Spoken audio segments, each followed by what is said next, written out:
रविंदर बिहारी को।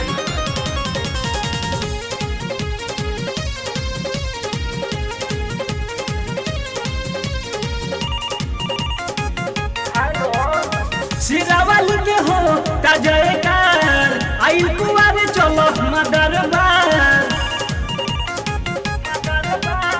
सिरावल के हो ताजयकार आई कुआर चलो मदरबार। मोबाइल से ढेर लगे बात हो जाई।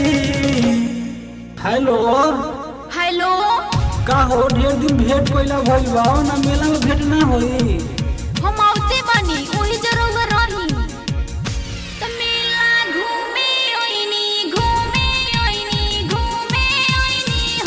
त मेला घूमे ओइनी आओ तू दशहरा में राजा जी मुलाकात हो जाई।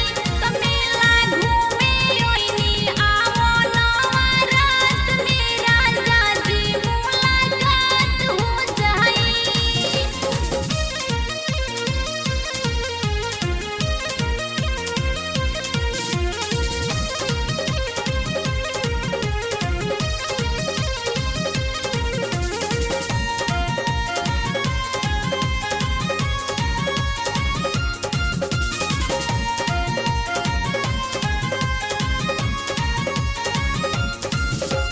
मूर्ति माटी एगो अनल पंडाल बा। मेला में सभे लोग आइल बा। भक्ति में सभे रंगाइल फूल लाल बा। पुलिस लोग बिटर आइल बा। मिलन बहाना सुनो तू दीवाना चोरी को इल्मा दशहरा हो। मेला घूमल जाए मिलन बहाना नइखे केहू के पहारा हो। कर मिलन नहीं कर हरान तू ही तो हऊ रानी हमारी जान। तू लगे आवना तो कोनो घात हो जाई। हेलो हेलो रउआ कहाँ बानी? अरे पंडाल लगे बानी ओने पुलिस लोग वालो हम आवते बानी। मेला घूमे ओइनी हो मेला घूमे ओइनी आओ तू दशहरा में राजा जी मुलाकात हो जाई।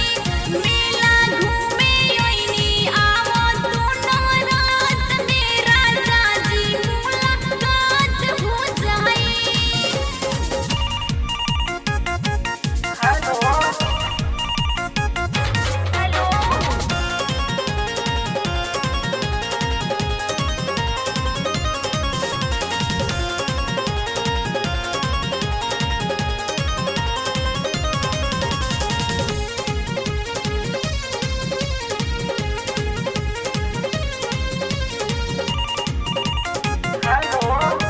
साल भर 10 दिन के दशहरा मौसम आवेला सुहाना हो। प्यारी कैले बानी तोहरा से गहरा तू हो दीवानी हम दीवाना हो। आके दुआ से बनल रही जोरी प्यारी रही जिंदाबाद हो। सबके सहेली सखी मोरी बारी मिली ना अभी आजाद हो। तो सता मन हमर करत भेंट कर हरान जनी कर न लेट। आर दिन बदरानी अब रात हो जाई। हेलो हेलो का हो हम जाई। ना रउआ ओही जरूर की हम आवते बानी। मेला घूमे ओइनी हो मेला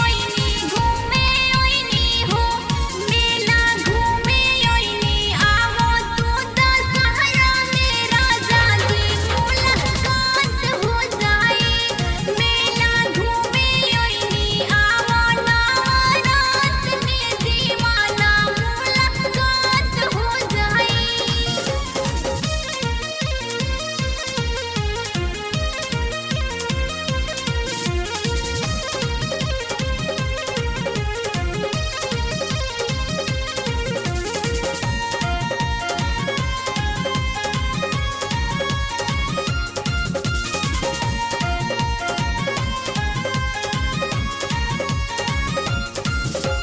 सुना हमार सरिता चौहान कहे रविंदर बिहारी हो संगे मेला घूमे के मन बा प्यारी बुझ तू हमार लाचारी हो।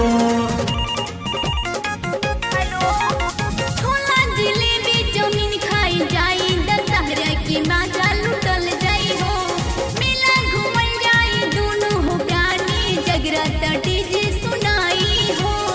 लोकल बाड़े लबे ए हमार धन सुने सुशील बाड़े नीरज किसान अब भगत के आज बरसात हो जाई बरसात हो जाई। हेलो हेलो अब केने बड़ हो अब होता